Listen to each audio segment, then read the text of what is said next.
Do you think PSG will ever win the Champions League? PSG fans, they have this mentality of disrespecting players. Messi winning the Ballon d'Or, that's a easy.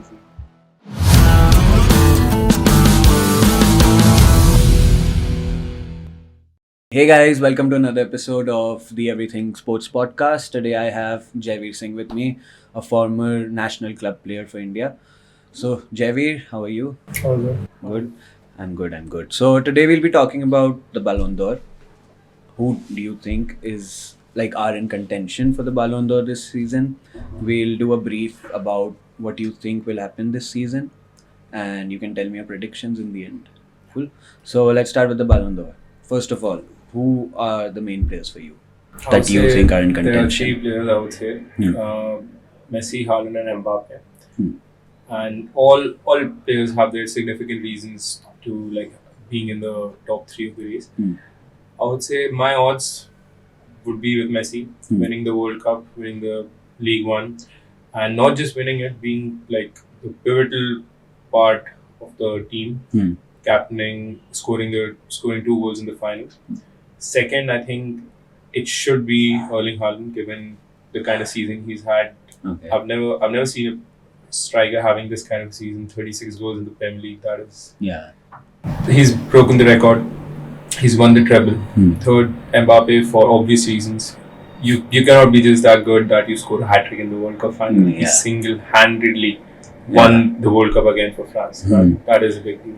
But what do you think puts Messi above those two? Like, I understand the World Cup is the biggest thing, but apart from that, like when you talk about statistics, for you, what are the individual statistics that you feel put Messi above Haaland and Mbappe this season? I would say that if you look at the kind of team that Messi played in,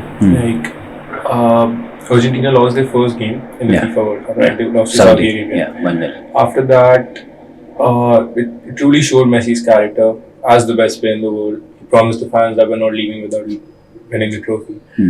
He carried them. He scored the most important goals. He scored in the round of 16. He scored in the quarterfinals. He scored in the semi-finals. He scored in the finals. So I think as an individual, he did a lot for that team, and not to mention that that's the most prestigious trophy in the history of that goes without saying. Not just football; it's the most important trophy in sports. Yeah, and he just had to win it. It was his moment, I think.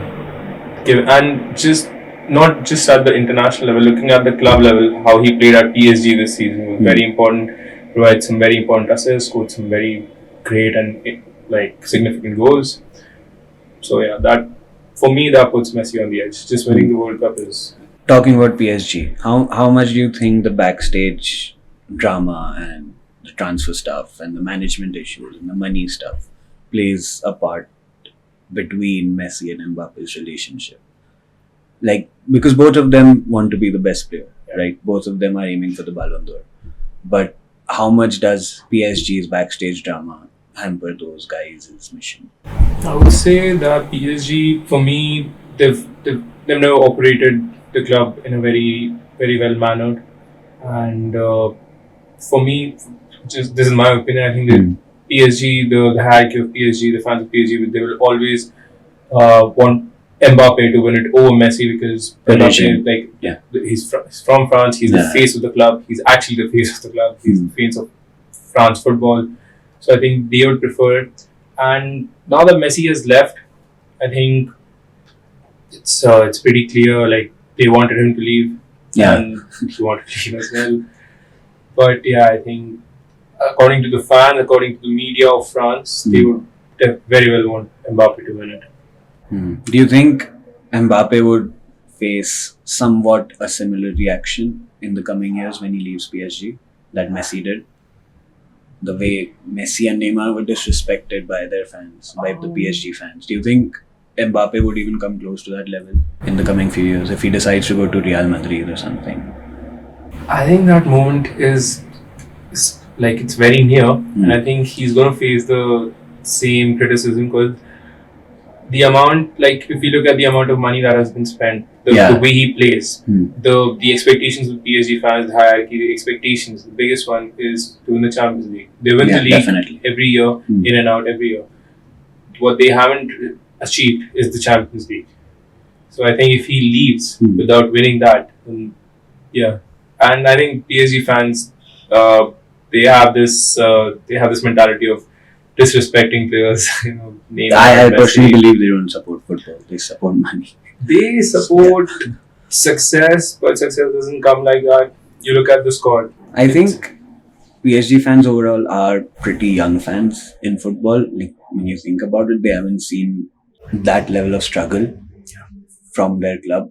Like I don't know if it makes sense to you, but like for example, if you're a United fan, like I'm a Barca fan, so like we've seen periods where the club has gone down and has done a lot of things, questionable things to come back up. So I don't think PSG has ever seen that phase where PSG have like really had to struggle to win. Like even now, you can't call them a struggling side because of the like sheer name power they have in their squad. You can't call it a struggling side because on paper they'll always be a good squad, right? So right now with the money coming in and everything, it's basically as we mentioned on this channel before, it's basically you have to win it. You have to win the League One. You have to win the Champions League. It's become like a priority for them now. I don't think that's a priority. Like that's the basic requirement for them. You have to win the league. The Yeah, priority is the Champions League. The priority actually is the treble. yeah. For me, I think the amount of money they spend, Mm. the the players that it brought in. I think the transfer window that happened 2 years ago Mm. was one of the best transfer windows that happened for any club. They brought in 5 players. I think it was Messi, Ramos, Donnarumma, and two more players were there. Mm. And it is a pretty good score. But what I think everybody has not been able to realize, the problem is not like it's in the team and it's on the midfield. You look at any top team in the world, look at any treble winning side in the world. You look at Barcelona's best team, the 8-9 season team, the 10-11 season team. You look at the midfield. That's the glue that holds the team together. I don't think PSG has that. You cannot rely on, like I would say, just Verratti or mediocre midfielders to carry you into the Champions League. You just can't. You look at Man City's midfield. Mm. I don't remember the last time I saw a team that has two players in every position and they can literally create a different 11 for every match. Yeah, that's actually pretty interesting. This type of play right now. But talking about PSG and Mbappe, we're agreeing on Messi winning the Ballon d'Or then. But for second place, you put Mbappe over. No, you put Haaland over Mbappe, right? So It's kind of difficult, but yeah, give me the details about that competition because Messi winning the Ballon d'Or, that's a easy thing. Like we'll just say he has the World Cup, so he's supposed to get that bias. But Mbappe and Haaland have had great seasons this year. I think Haaland has the Champions League over Mbappe. That's the only thing. But uh, even a few more goals, I guess. when we talk about individual performances, Yeah. because something that I've never been able to like put a finger on is the criteria of the Ballon d'Or. Hmm. How do they decide? How do they decide? Because we've seen it at numerous Yeah, times that the Ballon d'Or is the given deserved to- winner didn't Yeah, win it. Yeah, exactly. The 2018 Ballon d'Or. Yeah. Okay, Modric was good. Yeah. He was an important part in the Champions League winning Hmm. campaign. He took Croatia to the World Cup final, but individually he didn't do as much. Hmm. Neither did Rafael Varane, but he won the World Cup, he won Yeah. the Champions League. Hmm. And if you go at the individual stats, Cristiano Ronaldo, I mean Yeah. that season he was too good, Hmm. but he didn't win it. This year, I think, to be honest, I think, as I was saying, Mbappe's contribution obviously has had a very different impact than Haaland's contribution. Haaland plays as a number 9. We've seen Mbappe switch positions, playing from a left winger to a striker, from a striker to a CF to a left winger back again. So I think there are a lot of differences between the two players, and I think Haaland is he's a one-trick pony. Not exactly a one-trick pony, but Yeah. he can only play one position, and he has a very, very similar style of game. So making the game for him is not that difficult. It is difficult for Mbappe. So I I think individually So he's you had a feel better season. Mbappe is more versatile? I Overall? would say definitely. Definitely. He's a complete forward for me. So you'll put Mbappe over Haaland? Or Haaland over Depends on Mbappe? the situation. Ballon d'Or 2023. That's the situation.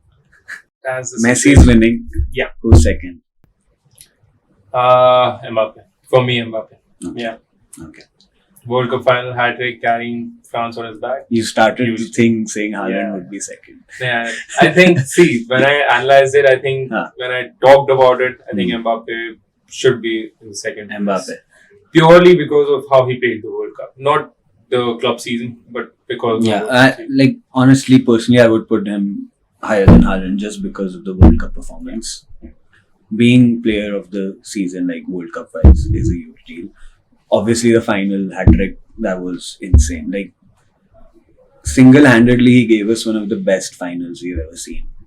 FIFA World Cup By finals. far. Because By far.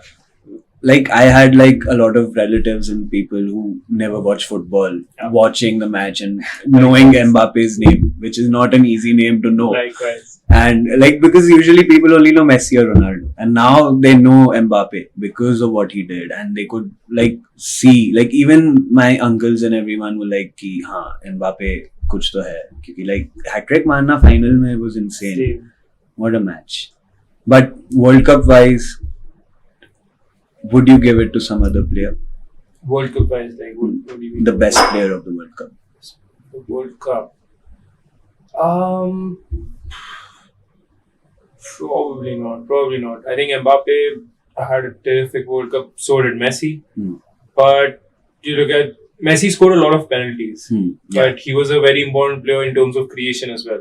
But Mbappe, I think, given how France team lined up, they did not have Benzema. Nkunku was injured 4 days before the final. They had Olivier Giroud. They had to rely on the young talents who've just come in, who've playing their first World Cup. They didn't have much experience in the team. Griezmann was there. Rafael Varane was there. So a couple of players who already won the World Cup. But Mbappe showed that, okay, yeah, I can do this all on my own. Yeah, agreed. So what do you feel like your Ballon d'Or predictions are in, right? Messi, Mbappe, Haaland. Yeah. Okay, cool. What about the 2023-24 season? Who do you think is winning the Champions League or the Premier League? Honestly, I think Let's start with the Premier League first. Premier League. Wow, I think this time out, it's going to be a 2-horse race. Okay. I hope Who's the it's second I horse? hope it's United.